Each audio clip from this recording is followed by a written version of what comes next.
প্রিয় দর্শক, সকলকে স্বাগত জানাচ্ছি আরটিভিতে। আমি আসলামুজ্জামান। এই মুহূর্তে আমি রয়েছি ইতালির মিলানোতে। যথাযথ মর্যাদা এবং উৎসবমুখর পরিবেশে বাংলাদেশ জাতীয়তাবাদী স্বেচ্ছাসেবকের 45তম প্রতিষ্ঠাবার্ষিকী পালন করছেন মিলান মহানগর স্বেচ্ছাসেবক দল। এখানে উপস্থিত রয়েছেন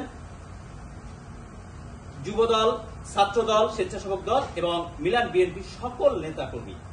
আসলে তাদের একটাই দাবি, আগামী নির্বাচনে তারুণ্যের ভোট হোক প্রথম ধানের শীষে। এই কথাকেই প্রতিবাদ্য করেই কিন্তু তারা আজ এখানে প্রতিষ্ঠাবার্ষিকী উদযাপন করছেন। এখানে উপস্থিত রয়েছেন যে নেতৃবৃন্দরা, তার মধ্যে সবচেয়ে এখানকার যে উত্তরের যিনি আহ্বায়ক রয়েছেন তিনি কিন্তু আসলে প্রধান অতিথি হিসেবে এখানে উপস্থিত রয়েছেন। এছাড়াও কিন্তু আসলে বিএনপির নেতাকর্মীরা রয়েছে। আসলে আমি আরটিভিতে সরাসরি তাদেরকে যুক্ত করব এবং তাদের কাছে জানতে চাইব যে নতুন বাংলাদেশে আপনাদের আগামী দিনের কি চাওয়া পাওয়া রয়েছে, কি দাবি রয়েছে। আমি সরাসরি আজকের অনুষ্ঠানের প্রধান অতিথি ইতালির উত্তরে যিনি আমাদের সম্মানিত আহ্বায়ক রয়েছেন রহিম ভাইয়ের কাছে জানতে চাচ্ছি। ধন্যবাদ আরটিভিকে। আমরা আগামী দিনের বাংলাদেশ, আমরা চাই একটি গণতান্ত্রিক বাংলাদেশ, যে গণতান্ত্রিকের জন্য আমরা 16টা বছর যুদ্ধ এবং সংগ্রাম করেছি। সেই গণতন্ত্র যেন বাংলাদেশে ফিরে আসে এবং আগামী দিনের ভোট যেন একটি নির্বাচন হয়। সেই নির্বাচনে এই দেশনায়ক তারেক রহমান বলছে আপনার ভোট আপনি দিবেন, যাকে খুশি তাকে দিবেন। আমরা যেন সেই ভোট থেকে আবারও বঞ্চিত না হই। আগামী দিনের এই বিষয় নিয়ে ব্যক্ত করে আমি আমার ধন্যবাদ জানাচ্ছি ইতালি স্বেচ্ছাসেবক দল। ধন্যবাদ। অনুষ্ঠানে উপস্থিত রয়েছে সবাই মিলান বিএনপির প্রধান উপদেষ্টা। ধানের শীষের পক্ষে ভোট অনুষ্ঠানে আসলে স্বেচ্ছাসেবক দলের অনুষ্ঠানে কেমন লেগেছেন এবং আপনার আগামী দিনে কি চাওয়া পাওয়া রয়েছে এই স্বেচ্ছাসেবক দল? ধন্যবাদ আরটিভিকে। আজকের বাংলাদেশ জাতীয়তাবাদী স্বেচ্ছাসেবক দল মিলান শাখা উত্তরে যে আজকে 45তম প্রতিষ্ঠাবার্ষিকী সম্মুখীন করতেছি, সেখানে আমরা দলের পক্ষ থেকে এবং আমাদের আরো অঙ্গ সংগঠনের সবাই একত্রিত হয়েছি এবং খুব সুন্দর পরিবেশ আজকের এই অনুষ্ঠানটা সুন্দর এবং সাফল্যমণ্ডিত করেছেন যারা, তাদেরকে ধন্যবাদ।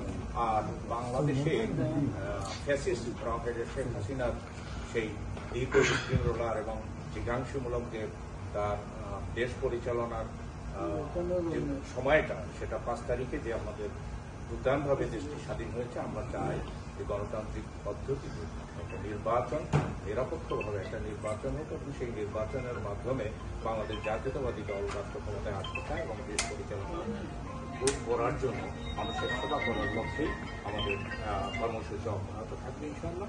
আজকের এই অনুষ্ঠানে যারা আসছেন, বিশেষ করে আরটিভিকেও ধন্যবাদ এবং যারা বিভিন্ন প্রভিন্স থেকে যারা আসছে সবাইকে ব্যক্তিগত পক্ষ থেকে ধন্যবাদ জানাই এবং বাংলাদেশ জাতীয়তাবাদী দলের পক্ষ থেকে সবাইকে আন্তরিক ধন্যবাদ। এখানে উপস্থিত রয়েছেন উত্তর ইতালির যিনি সদস্য সচিব জমির এবং কৃতজ্ঞতা কভার করার জন্য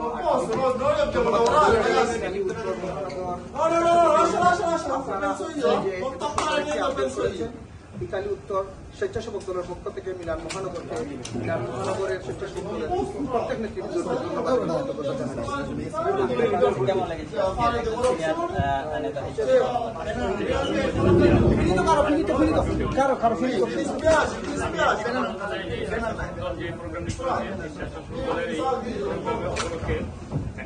বলবো যে আগামীতে যেন আরো ভালো করে স্বেচ্ছাসেবক দল আরো সুন্দরভাবে সুসংগঠিতভাবে তারা সুন্দর প্রোগ্রাম করবে, সেখানে আমরা সবাই এই আশাবাদ করি। আর দ্বিতীয় কথা হচ্ছে যে বাংলাদেশের সুন্দর একটি গণতান্ত্রিক পদ্ধতিতে একটা নির্বাচন হোক, সেই নির্বাচনে যেন বাংলাদেশের মানুষ 16 বছর ভোট দিতে পারে নাই, সবাই যেন ভোট দিতে পারে। এই ভোট দেওয়ার পরে যেন বাংলাদেশ জাতীয় দল যেন ক্ষমতায় আসে এবং বাংলাদেশ জাতীয় দলের ক্ষমতা আমরা দেখতে চাই যেমন সুন্দরভাবে দেশ চালাইতে পারে। এই জন্য আমি বিশেষ করে আমাদের ভারপ্রাপ্ত তারেক রহমানের কাছে আমি একটি বিরোধ অনুরোধ করছি যেন দল যেন সুসংগঠিতভাবে সুন্দর মতো চলতে পারে। আজ স্বেচ্ছাসেবক দলের 45তম প্রতিষ্ঠাবার্ষিকী উপলক্ষে আমাদের মিলান মহানগর কর্তৃক আয়োজিত আলোচনা সভায় আমরা সকলে উপস্থিত হয়ে যে প্রোগ্রাম সম্পন্ন করেছি। আমরা আশাবাদ ব্যক্ত করি ভবিষ্যতে বাংলাদেশের তারুণ্যের প্রথম ভোট ধানের শীষের প্রতীকে হবে এবং ইনশাল্লাহ বিএনপি দল হিসেবে সরকার গঠন করে দেশ পরিচালনা করবে সুন্দরভাবে। এই আশাবাদ ব্যক্ত করে আমার বক্তব্য এখানে শেষ করছি। ধন্যবাদ আরটিভিকে। ধন্যবাদ আজকে আরটিভিতে একটি সুন্দর প্রোগ্রামে আপনি উপস্থিত হওয়ার জন্য। আপনার মাধ্যমে সারা বিশ্ব বাংলাদেশ জাতীয়তাবাদী স্বেচ্ছাসেবক দলের আজকের প্রোগ্রামকে দেখবে। আজকের প্রোগ্রাম থেকে আমাদের মূল উদ্দেশ্য ছিল যে বাংলাদেশে আগামী জাতীয় সংসদ নির্বাচনে সকল যুবক, সকল ছাত্র জনতা একত্রিত হয়ে বাংলাদেশ জাতীয়তাবাদী দলের ধানের শীষে ভোট দেওয়ার জন্য আজকের স্বেচ্ছাসেবক দলের প্রোগ্রাম থেকে আমরা একাত্মতা প্রকাশ করছি। ইনশাআল্লাহ আগামীতে আমরা প্রবাস থেকে ইনশাআল্লাহ যে যেখানে আছি আমরা ধানের শীষে ভোট দিব। দেশের সবাই যেন ধানের শীষে ভোট দেন, আগামীতে বাংলাদেশের জাতীয়তাবাদী দলের সরকার হয় এই আশা রাখছি। ধন্যবাদ জাতীয়তাবাদী স্বেচ্ছাসেবক দল মিলান মহানগর শাখাকে। ধন্যবাদ সবাইকে। ধন্যবাদ আপনাকে এনটিভিকে, ধন্যবাদ আর টিভিকে। বাংলাদেশ জাতীয়বাদী স্বেচ্ছাসেবক দল ইতালি উত্তর মহানগর শাখা আজকে আয়োজিত ৪৫তম প্রতিষ্ঠা বার্ষিকী ছিল। এই প্রতিষ্ঠা বার্ষিকীতে আমাদের একটাই লক্ষ্য, একটাই দাবি, আগামী বাংলাদেশের জাতীয় নির্বাচন যেন সুষ্ঠু হয় এবং তারুণ্যের প্রথম ভোট যেন ধানের শীষের পক্ষেই হোক। আমাদের নেতা তারেক রহমান অলরেডি ঘোষণা দিয়ে দিয়েছেন, আমার ভোট আমি দেব, যাকে খুশি তাকে দেব। তাই আমি বিশ্বাস রাখি আগামীর রাষ্ট্রনায়ক এবং বাংলাদেশের তারুণ্যের অহংকার তারেক রহমানের পাশে থাকার জন্য আমি সবাইকে অঙ্গীকার জানাচ্ছি এবং আমি আমার বক্তব্য এখানে শেষ করছি। ধন্যবাদ।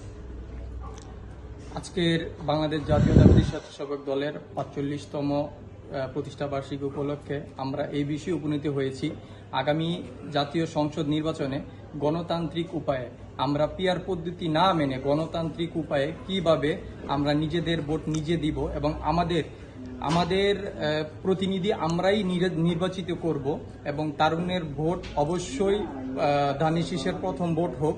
আমরা সেই লক্ষ্যেই আজকে এখানে আলোচনা সভা হয়েছে এবং অবশ্যই আশা রাখি আগামীর বাংলাদেশ জাতীয়তাবাদী শক্তির মাধ্যমে গড়ে উঠবে ইনশাআল্লাহ। আসসালামু আলাইকুম রহমতুল্লাহ। এই আপনার মাধ্যমে আরটিভির মাধ্যমে জানাচ্ছি, আমরা স্বেচ্ছাসেবক দল সবগুলো বিএনপি প্রোগ্রামে অ্যাটেন্ড করি, কিন্তু বিএনপি আমাদের প্রোগ্রামগুলি ঠিকভাবে অ্যাটেন্ড করে না। যাই হোক, তারপরেও আমরা বিএনপি স্বেচ্ছাসেবক দল ৪৫তম প্রতিষ্ঠা বার্ষিকী খুব সুন্দরভাবে ইটালির মাতৃতে পালন করি। ধন্যবাদ স্বেচ্ছাসেবক দলের সভাপতি এবং আমাদের সেলিম ভাই যারা উপস্থিত ছিলেন, জমির ভাই সহ সবাইকে ধন্যবাদ। আসসালামু আলাইকুম। থেকেও বাংলাদেশের জাতীয়তাবাদী দলের জন্য কাজ করে যাচ্ছে নেতা কর্মীরা। তাদের সকলেরই আশা আগামী নির্বাচন যেন সুষ্ঠু একটি নির্বাচন হয় এবং প্রবাসে যারা বাংলাদেশ জাতীয়তাবাদীর নেতা কর্মীরা রয়েছে সকলেই যেন ধানের শীষ প্রতীকে ভোট দিয়ে আগামীতে বেগম খালেদা জিয়াকে, তারেক রহমানকে জয়যুক্ত করে। ইতালির মিলানো থেকে আসলামুজ্জামান, আরটিভি। ধন্যবাদ। যারা দূর দূরান্ত থেকে আমাদের এই অনুষ্ঠানকে সহযোগিতা করতেছেন সবাইকে আমি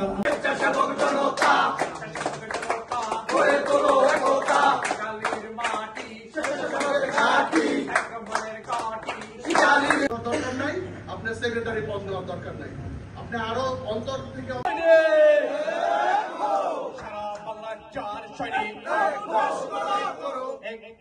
লড়াই করো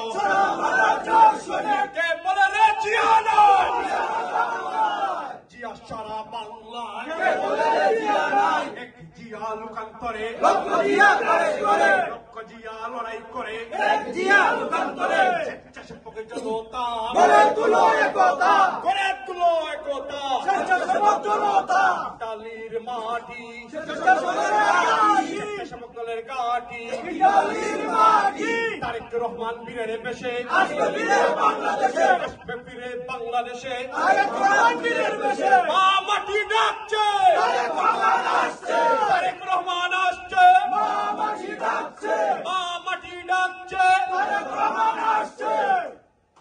এনে দিয়েছে না আমাদের আপসী নেত্রী আছে না?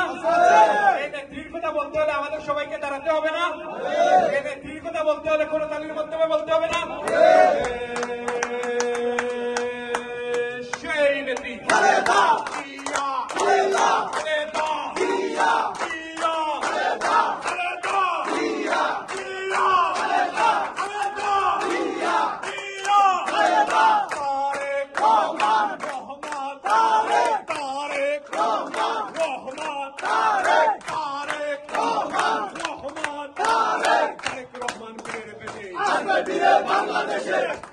বাংলাদেশে মাটি ডাকছে, বাংলাদেশ বাংলাদেশ জিন্দাবাদ জিন্দাবাদ জিন্দাবাদ জিন্দাবাদ বাংলাদেশের ওপরে নাম মুক্তিযুদ্ধের ওপরে নাম থেকে তেতুলিয়া সবাই বলে জিয়া জিয়া সবাই বলে জিয়া জিয়া লাল সবুজের পতাকা জিয়া তোমায় দেখা যায় জিয়া তোমায় দেখা যায় লাল সবুজের পতাকায় লাল সবুজের পতাকা জিয়া তোমায় দেখা যায় বাংলাদেশের ওপরে নাম জিয়াউর রহমান বাংলাদেশ বাংলাদেশ জিন্দাবাদ জিন্দাবাদ ধন্যবাদ